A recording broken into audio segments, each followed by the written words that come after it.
And on Monday, ISIS released these photos coming up, which seem to show the mass executions of Iraqi soldiers. The country's chief military spokesman said that the pictures were indeed authentic and show around 170 soldiers killed. However, the group itself claims it executed 10 times that amount. And as Gani Chichikan reports now, the growing might of jihadists in Iraq is provoking a strong reaction from the US. Washington is now pondering over how to bomb Iraq in such a way as to not provoke a backlash. After all, the crisis there has a strong sectarian background, with the militants being Sunni Muslims. So what's your response to airstrikes just aren't the answer here? Well, they're not the whole answer, but they may well be one of the options that are important to be able to stem the tide and stop the movement of people who are moving around in open convoys and trucks and terrorizing people. The sectarian component in Iraq's crisis is already altering traditional alliances. Iran wants to cooperate with the U.S. to assist Iraq's Shia government.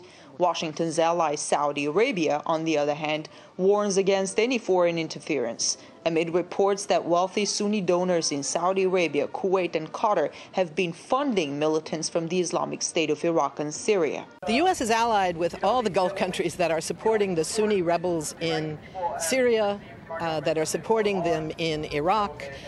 This is an old problem. The ISIS militants grew out of the sectarian war in Iraq, which started after the US and UK invasion in 2003.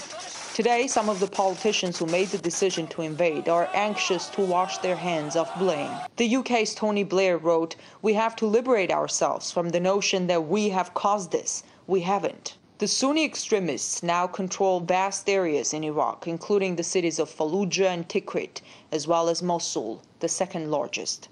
These cities, which have been battered by the decade-long war, looked very different before the US and UK invasion.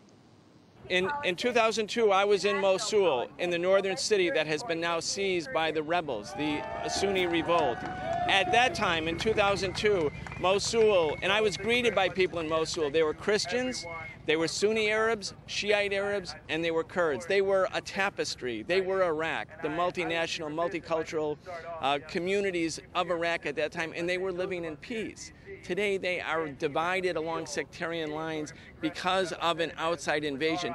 Washington is now divided between those who oppose any U.S. military intervention in Iraq and those who say something has to be done. The consequences of the U.S. and UK invasion of Iraq reverberate to this day. Officials on both sides of the Atlantic say they don't own Iraq's problems, but they do want to help the government there push the militants out. However, many experts agree their return will only be a matter of time. In Washington, I'm Gani Chichikan, RT.